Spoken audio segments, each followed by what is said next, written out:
Campers, Mrs. White.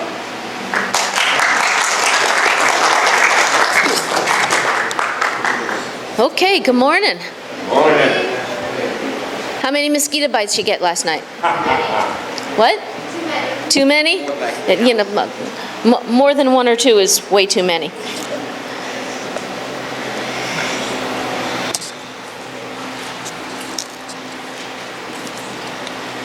Sorry, just inspecting the taping job here. Okay, so this morning we're going to talk about Article 1, and this one won't go over time because it's actually a significantly shorter presentation than trying to do the entire Bill of Rights in an hour. All right, we're going to refer back again. In anything that you study regarding the Constitution, go back to the Declarations and Preambles tools. If you didn't see that presentation or you don't remember it, it's on the YouTube channel, so you can go watch it there. Okay? So remember always to evaluate what you're seeing in the Constitution. Is it true? Is it supported by natural law? Is it congruent with God's Word, or is it in conflict with God's Word? Okay?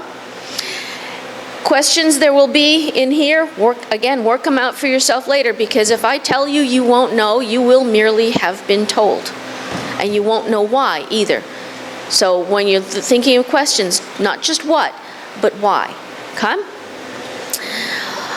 Always ask yourself, when someone's trying to misrepresent what's in the Constitution, who benefits, which is what cui bono means. Who benefits? There's a reason they want you to misunderstand, and that reason is never going to be in your favor. Right? So, who benefits and why? And consider how the choices that were made in the writing of the Constitution support the principles that were put forth in the Declaration of Independence, in the preamble to the Constitution, and then later in the preamble to the Bill of Rights.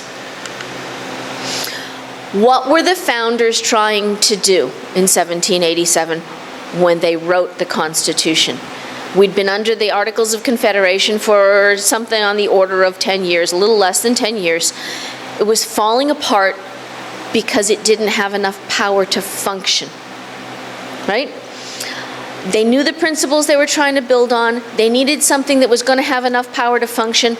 But what had they just done? They're 4 years after the Treaty of Paris that ended the Revolutionary War, where a citizen militia defeated the best trained, best equipped military in the world. Were they going to do anything that was going to create another big, monolithic, intrusive, micromanaging, bothersome government? If they were going to do that, why not just stick with King George? They knew he was crazy. So they weren't going to do anything that was going to put them back in the same boat that they had just left, right? They were 10 years into their own government, and they were also watching Britain, France, and Spain. And France and Spain had kind of been our allies. They'd loaned us money for the Revolutionary War under the heading of "the enemy of my enemy is my friend." But they're watching us flounder, thinking, "Oh, a little bit more. A little bit more. These people are going to fall apart, and we're going to swoop in and take territory back." Now, the British actually tried that. We ended up with the War of 1812, right? France was still smarting from the French and Indian War. The Spanish, they were waiting for an excuse to come in and carve us up. So they had serious geopolitical realities all around them that ended up pushing them to make some compromises that, from our perspective, we kind of wish they hadn't made. But at the time, it was more important to find a way to stay together and work together for survival's sake. So how are they going to remain? This was the issue. We want to remain free and independent states. They didn't want to become a nation, a monolithic nation. People from Massachusetts wanted to be Massachusetts people and Virginians were Virginians, and people from South Carolina were South Carolinians, and don't you dare call a South Carolinian a Connecticut person. They had different cultures, different interests, different industries, different agricultural needs. They were different, and they didn't want to lose that. So how are you going to remain free and independent states with a federal government that was going to be strong enough to withstand real threats from other countries? But the states still wanted to be separate, so we need to be separate, we need to be apart, we need to be separate, we need to be apart, we need to be separate, we need to be apart. What do you do? What do you do? Where's the balance point, right? Those are serious conflicts and serious issues, and we need to find a way to work this out so that the states maintain control, but the federal government has enough power to actually work. So the Constitution was trying to resolve all of these things. Article 1 is the longest article in the Constitution. Does that maybe say something about its importance? Maybe, right? If something's going to be the longest article, you're going to spend the most time on it, it means that you've put a lot of work into that, and it's important for how the government's going to function. The Article 1 creates the legislative branch of the Constitution, the legislative branch of the federal government, and it delineates the levels of power and the areas of power the federal government gets to work through, okay? And it defines the powers that are going to be exercised. Basically, what the states agree to give, the states through their people agree to give to the federal government so that it can work, right? And the hierarchy is always that the states and the people come first. The federal comes last, and the states have oversight of federal actions, right? The people of the states are sovereign. Go back to the Declaration of Independence, right? That the people hold sovereign power, and to secure their rights, they band together to create a government. The common ground for the states, as they were being settled, was pretty much religion, but that evolved over time, where in addition to religion there was commerce, there was industry, there was agriculture. Right? So they had their own needs, their own desires, and they wanted to protect, you know, their own little fiefdoms, as it were. They wanted day-to-day governance by local and state authorities. And some of this goes back to biblical principles, where you resolve issues at the lowest level possible. That's the area where you're going to know the people involved, you're going to know the issues involved. Somebody who's hundreds of miles away, what do they know about the local situation? Nothing. Right? Do you want the local elevator inspectors to be situated 1,000 miles away? That's ridiculous. And in your day-to-day actions, they pretty much wanted to be able to ignore the existence of the federal government. The federal government was created to deal mostly with outward-facing functions like international relations, defense, trade. We needed a figurehead to, deal with ambassadors and envoys, and to manage the country, sort of like the way a hired town manager will enforce the laws that the selectmen of the town make. So the executive was going to be that figurehead and coordinator of enforcement, but the laws were to be made by the legislature. So the inward-facing functions of the federal government were going to be more peripheral, right? They're going to be things that affect the way the states interact to make sure that it's fair and equitable. Fair trading, enforcement of contracts. So if you promise somebody that you're going to sell them a horse, and then you decide you like the horse, you can't just cross a border and take off with the deposit money and never actually complete the trade and take the rest of the money in exchange for the horse. contracts are enforceable across a border. Fair trade, one of the problems under the Articles of Confederation is that the states were treating other states like they were foreign nations, and every time something crossed a border, there were customs duties. And that's kind of ridiculous. So the federal government was going to be given authority to make sure that there was a level playing field, so that if you had rice from South Carolina, you could sell it in Pennsylvania without having to pay customs duties 5 times to cross borders. They also made sure that trade and commerce was fair in other ways through a common system of money, trademarks and patents, and other items that we'll see as we get in, right? And Article 1, Section 1, it starts out with a basic question. Who decides? And what's the basis for the decision? Are we going to have representation by population? After all, the people are the ones who pay the taxes. In those days, they were direct taxes, which is per head, right? $10 a head, so we got 1, 10, 20, 30, 40, 50, 60, 70, 80, 90, right? That's how much tax. $10 a head, pay it in. Or customs duties when things came in from foreign countries. So people are paying the taxes, they even pay the customs duties eventually, because it means that the stuff that when it shows up in the stores is going to be higher priced, right?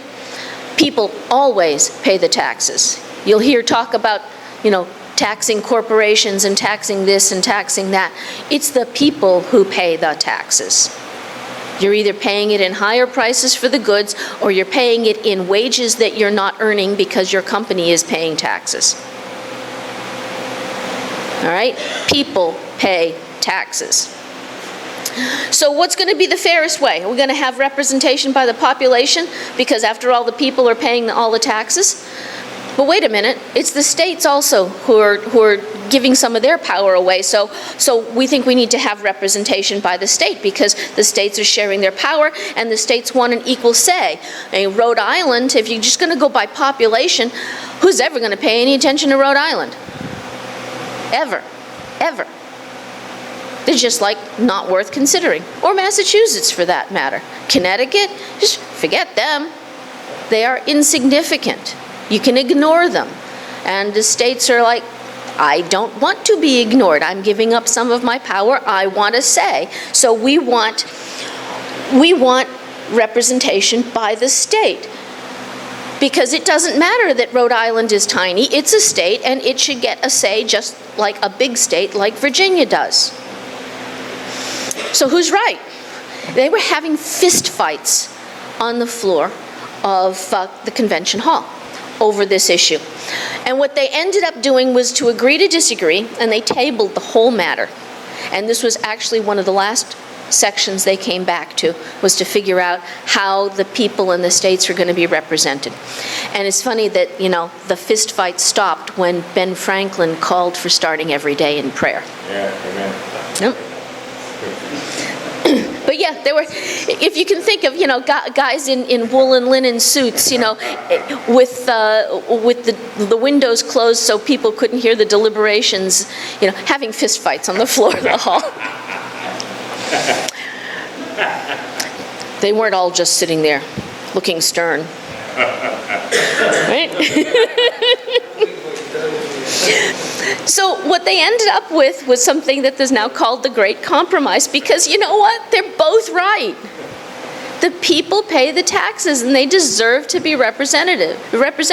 But the states are giving up their sovereign power and sharing with the feds, and they deserve to be represented. So we've got a house for the people to have a say and to have their interests protected, and we've got a house for the states to have a say and have their interests protected. And the other important piece here is, you'll see the first sentence of Article 1, Section 1 is the legislature of the insufficient caffeine this morning, of the United States shall consist of a House of Representatives and Senate, and power shall be vested. So they're going to take power and stick it in a vest?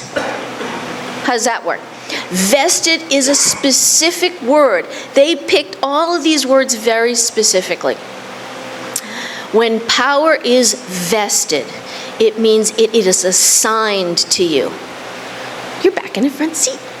If I vest power in you to be sunglasses inspector, right? Getting sunglasses today. If I vest power in you to be sunglasses inspector, I've given it to you and to you alone. And you can't turn to the person behind you and say, hey, go inspect sunglasses for me. I didn't delegate to you the power to delegate the power. I told you your job. I am delegating to you the job of being sunglasses inspector. You have to do it. So all the power that is vested in the legislature is given to the legislature only. They were not given the authority to outsource the work. So take that little tidbit of information, all in this one word, vested, and think about what that means for all the different agencies, the regulatory agencies, OSHA, the EPA, Department of Education, completely ignoring whether or not those agencies are constitutional at the moment. But what authority do they actually have under the Constitution to issue regulations that have the force of law? They have none. They have no power to do that. The power was vested in Congress. Now, Congress certainly would have the power to say, go investigate this complicated subject and come back to us with a report and recommendations, and we will create the legislation and vote on it. But they certainly cannot just say to OSHA, yeah, you figure out how many steps a ladder can have before you need to have extra cross braces on it, and then make it a regulation that people have to follow or they get penalized into oblivion. There's no authorization there. Power is vested. So the House of Representatives is there to protect the interests of the people. So since the people pay all the taxes, what should the House of Representatives be in charge of? Money and spending. Right? If you're going to represent your neighbors and you're going to have to go back home to them and explain to them why their taxes went up, you ought to be in charge of deciding what that money's going to get spent on. Right?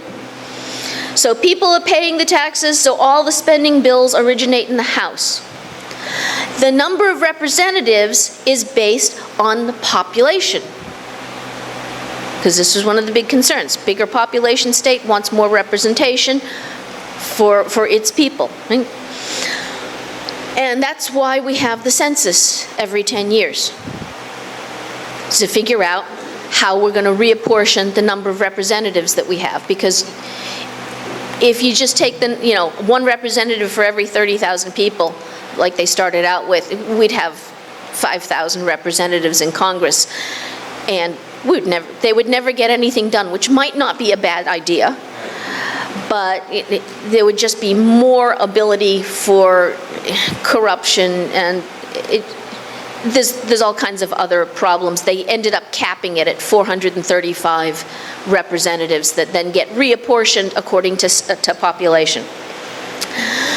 And please note that representation is tied to the payment of taxes. You want a say in government? Fork over your money. There are specific exemptions from representation for Indians not taxed, and for people who are bound to service for a term of years, which would be the indentured servants and the slaves.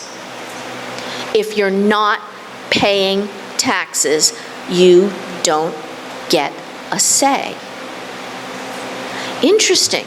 We've kind of lost sight of that, but that's an important point. Now, House of Representatives also the youngest possible elected officials on the federal level, and they have the shortest term.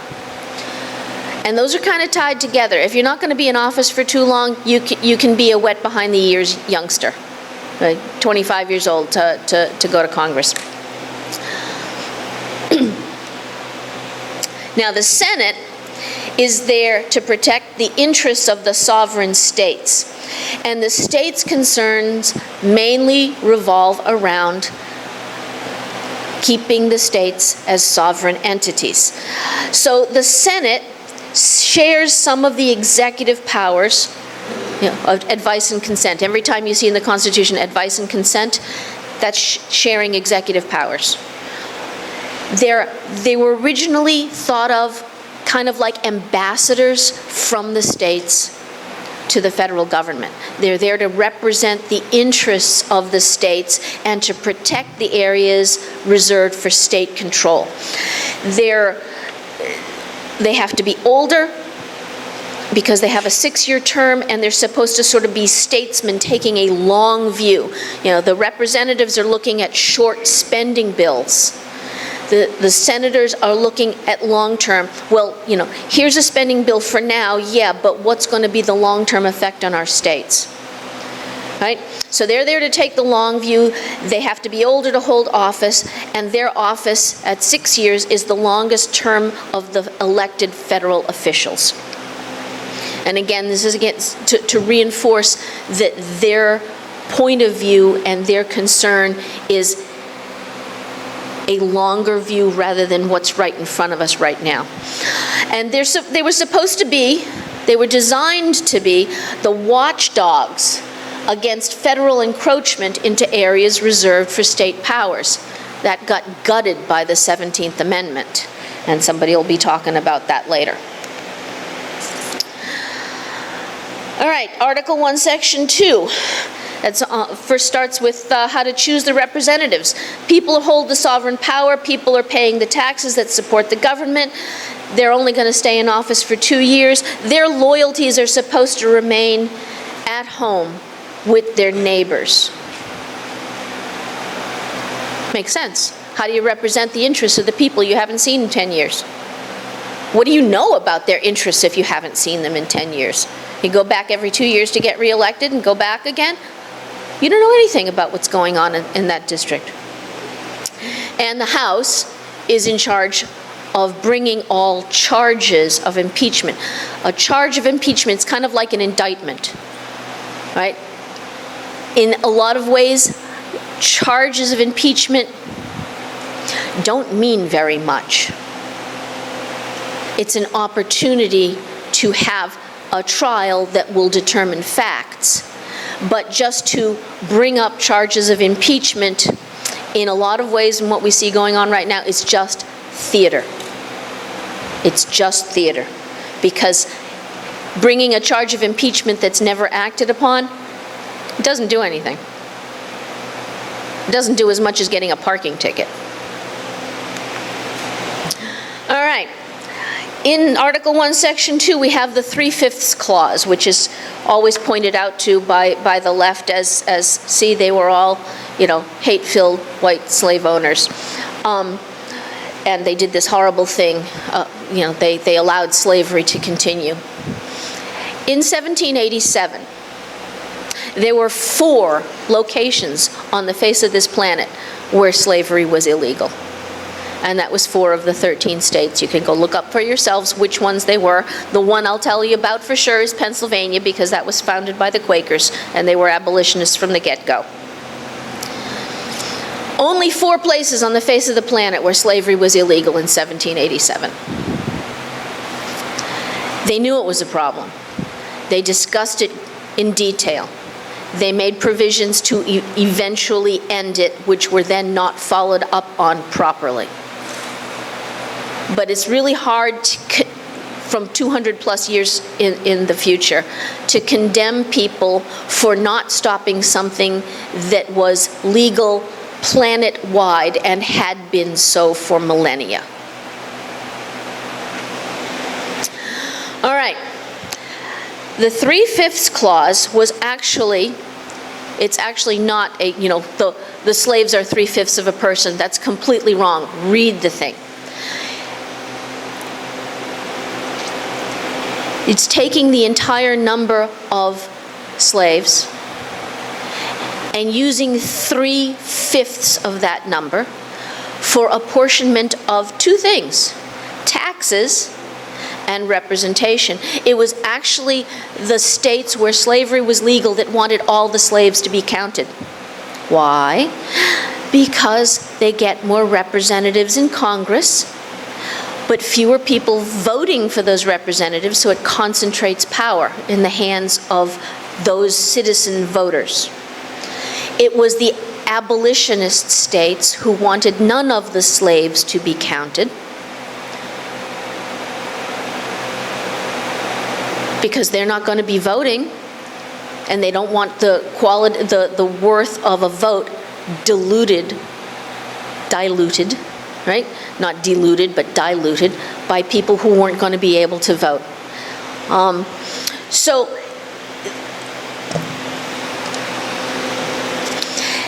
it's also tying again this concept of if you want to say, if you want to vote, you have to pay. The slaves were not going to be able to vote. They also weren't going to pay taxes. So what they did was they said, okay, you want some of the slaves, you want the slaves to count for purposes of representation, so we're going to take 60% of the number of slaves and add that, count that as population towards representation. But we're also going to tax you on that head count number, right? And again, this was direct taxes apportioned by head. So if we've got 100 slaves, we're going to count 60 of them for the portion of taxes that this state's going to pay for government purposes. So again, we're tying together the concept of if you want to have a voice, you have to pay. It was lessening the power of the slave-owning states. And there was a surprise after the Civil War. Anyone want to guess what it was? Has something to do with cheating on your taxes. Turned out there were 3 times as many slaves as the official census count. They had been undercounting their slave population because they didn't want to pay the head tax.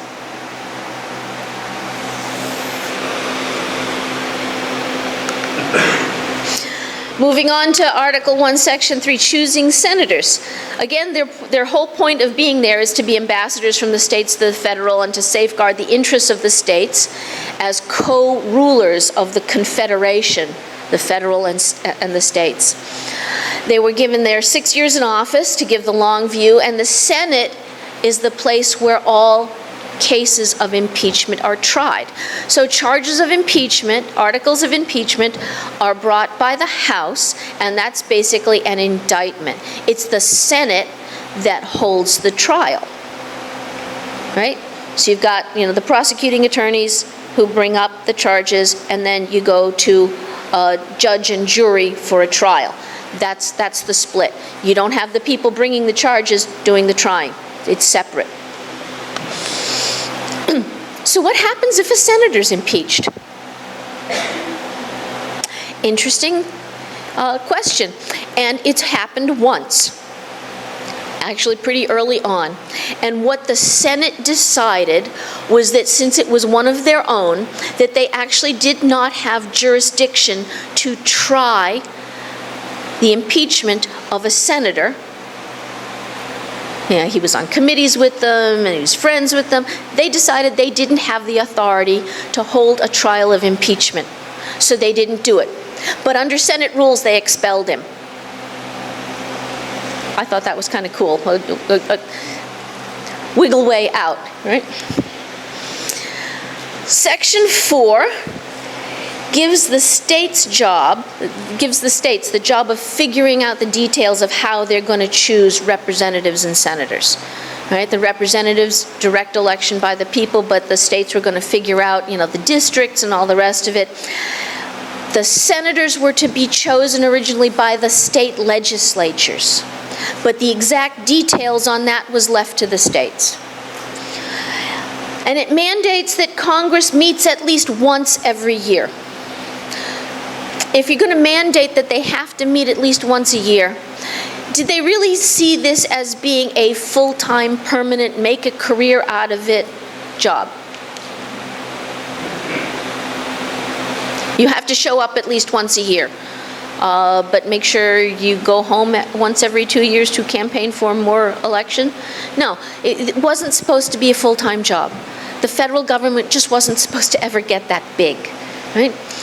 And Section 5 assigns to each house the duty to control its functions, set its procedures, set its rules, and requires both of them to keep records. So that senator that they decided they couldn't impeach, so they just expelled him, they expelled him under the procedural rules that the Senate had put in place.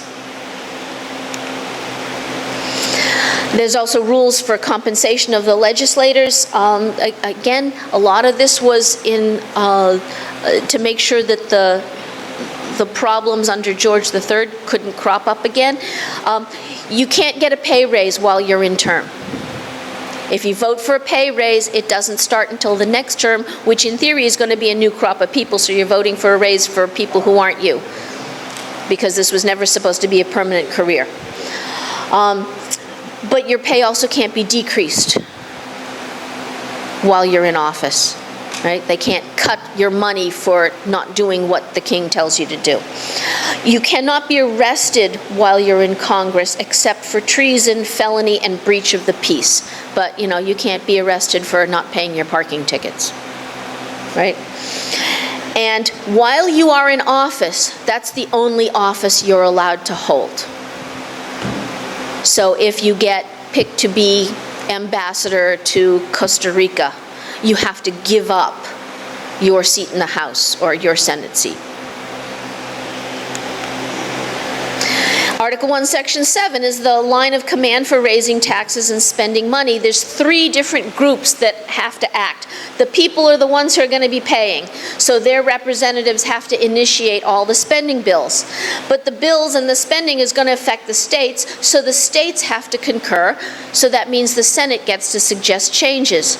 And once the House and the Senate have agreed and both passed a bill, then the president, as the executive and the one who's supposed to make sure that all the laws are enforced, gets a chance to sign it, to veto it, or to refuse to act, which is called a pocket veto. And if the president vetoes it, then the Congress has to see if they like the bill and agree so well that they can override the veto.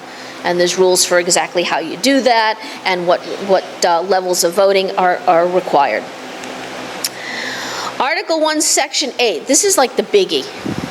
This is the one that's really worth spending a lot of time on your own. We could spend the rest of the day on Section 8. We're not going to do that. But it delineates almost all of the specific powers that are, again, here's that word, vested in the legislature. This is the area where the Congress is actually authorized to act, as opposed to places where they've just gone in and stolen power when nobody was looking, right? So, unless it's listed in Article 1, Section 8, or a couple other little spots here and there, any other areas are usurpations of powers not granted, to use Hamilton's term. Or was it Jefferson's term? I forget. Usurpations of powers not granted, therefore null, void, and of no effect. But those actions are only null, void, and of no effect if the people and the states know the Constitution and stand up as a group and say, excuse me, we never gave you the power to do that. No, we're not doing it. You don't have the authority.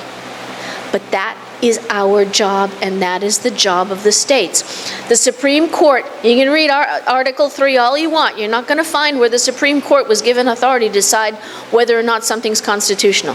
That's for the states and the people.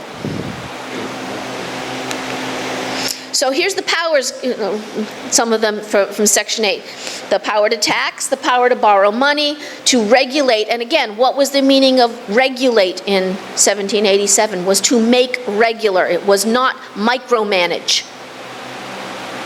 Think level playing field rather than meddle, right?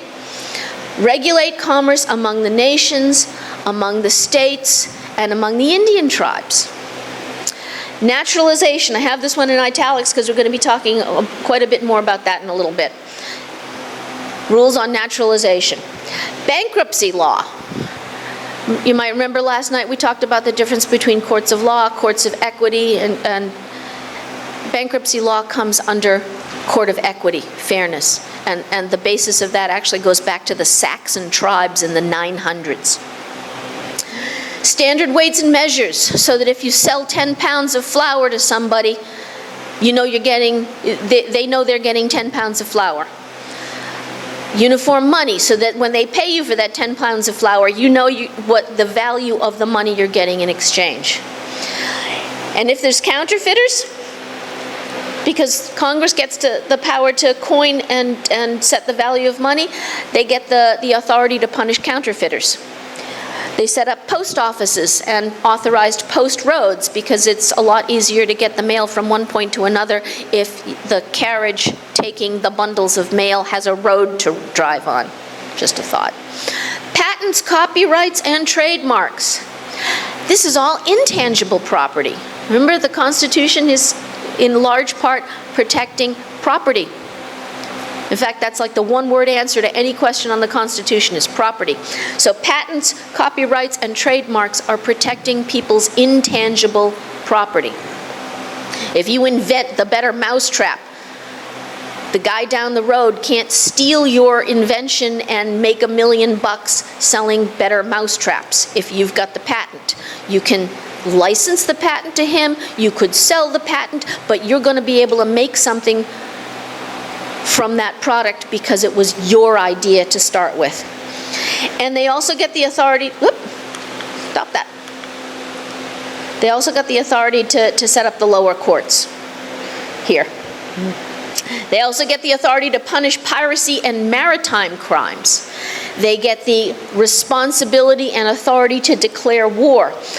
And that includes rules on captures, and they get to issue letters of marque and reprisal. You think, what on earth is marque and reprisal? Who likes James Bond? A couple people, all right. He operates under a letter of marque. We need this done. Make it happen. Go for it. We won't ask any questions about how you're doing it. This just needs to be done. Letter of marque. Letter of reprisal. Think privateers. War of 1812, and there were all the people getting, impressed, and go capture a British vessel, right? They captured some of our people, go get them back. Reprisal. Letters of marque and reprisal. They get to make the rules and to fund an army, and the term's limited to 2 years. Why? Why are we going to limit the army to 2 years? Because armies are on land, right? That means that a standing army is a danger to the civilian population and has to be kept under close watch. So every 2 years, they get reevaluated. The Navy, they get to fund the Navy, but there's no limit on the term. Why not? We're limiting the Army to 2 years. Why not limit the Navy? Well, how much danger is a Navy to the civilian population? Unless you're living in a coastal town, probably not much. But the Navy is extremely important to protect our shipping interests and to protect our fishermen and our trade with Europe. Navy was really important, and to a large extent, military power in those days was based on naval power. They set the rules for the military. They can call forth the militia to protect the country. They set the standards for training the militia, but the states appoint the officers. And they get to be in charge of Washington, D.C. and dockyards, forts, and arsenals and stuff like that. And they have all the power necessary and proper to enforce the assigned duties that they have. And this clause has been misused and used as an excuse to take power they actually weren't given. So watch out for that one. So we can talk a little bit about naturalization now. What actually is a citizen? A citizen is a free person who possesses sovereignty and is loyal to their nation, right? A citizen is different from a subject because a subject is under the power of another, under the power of usually the king, sometimes the queen, a duke, a prince, whatever. A citizen is not an inhabitant, well, is different from an inhabitant, and that is both different from a resident. And note this last term of resident in sections on eligibility for various offices. We are citizens. Mr. Morrison, who spoke last night, is a British subject. Lord Monckton is a British subject. He is under the rule of the Queen. We are equal to the Queen. Citizens are members of a civil society bound by duties that include the defense of that society. They are subject to the civil authority, in part because they voted for it and put it in place. They share in sovereignty, and they participate in all advantages of citizens. Natives, or natural-born citizens, are born of parents who are citizens at the time of their birth, and children follow the condition of their fathers and are citizens by tacit consent upon their majority when they become legal adults. Inhabitants are foreigners. They're or can be foreign. Yes, you had a question. Yeah. You gotta yell it out though. When you said the difference between a citizen and a resident, What? can you just go back one slide? Go back one slide. So when you said the difference between citizens and natives, Yep. I heard about that program. It's a people where the original Mexico, the gospel of the United States, they have a community. But so if they're not citizens, is that the community not being a citizen? Yeah, we'll get to that. All right. All right. Inhabitants are foreigners permitted by law to settle and to stay. They are bound by residence, right? They're here for a time to study. You know, they've moved here, but they haven't become citizens yet because they haven't fulfilled the conditions, you know, or they've come for college, they've come to do a medical residency, they've come to do research, they've come to work for a time, whatever. They are subject to the civil authority while they're here. They're required to defend the structure that protects them as part of the militia, actually. They lack some of the advantages of citizens. They can't vote, for example. Inhabitants can be perpetual, like someone who has moved here permanently, legally, or it could be temporary, right? Residents are just people who live in a specific jurisdiction. It includes citizens and inhabitants. The implication is that they are residents legally, not squatters and not vagrants, both of which have specific definitions. Residence is assumed to lead to similar interests, right? Congress has to be resident of the area they serve. Again, you have to wonder about the loyalties. Actually, maybe you don't even have to wonder about the loyalties of someone who claims to be a resident of and serving an area that they have never lived in the last 30 years because they're too busy living in fancy places in Maryland and Virginia and staying in Washington. I'll get questions from the adults later because I'm running out of time. The length of residence before you can take office, or length of residence pre-service is required for new citizens after dependence. What this is, if you look at the requirements to be a representative or a senator, and must be 7 years a resident of the state in which, right? That's, again, to make sure that their loyalties are with the people and the state they're supposed to be representing, right? To become a citizen, you undergo what's called naturalization. You're relinquishing your allegiance to your old country to become a citizen of the new country. It actually isn't possible everywhere. There are countries that just don't allow it. You are not allowed to become a citizen, even if you're a resident there for years and years and years. Each country sets its own rules. Some countries won't allow naturalized citizens ever to hold a public office. And the place of birth is completely and utterly meaningless. If you are the child of a citizen, you are a citizen. If you are the child of an inhabitant, you are a citizen of the country your father and mother are citizens of. This was very clearly delineated by Émile de Vattel. which the founders referenced frequently. I think I've got a slide on it. Well, it's settled, and I think I've got a slide on it later, so for now we'll just go on, right? A settlement is just a fixed residence with the intention to stay, and that can be changed. You can settle in Pittsfield, you can settle in Worcester, you can settle in Saratoga Springs. Maybe for a year, maybe for 10 years, maybe permanently. That's not the same as citizenship. Your settlement is acquired at birth. So if you are here, if you are born here of parents who are citizens of another country, this may be your settlement, but it is not your citizenship. Right? Vagrants have no settlement. Right? They've renounced where they used to live, but they haven't established a new residence.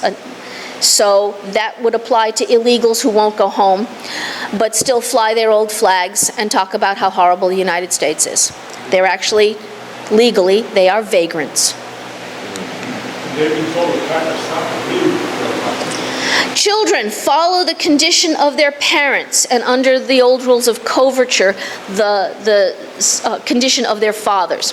Regardless of the place of birth, they retain citizenship in the land where their parent owes allegiance and maintains citizenship.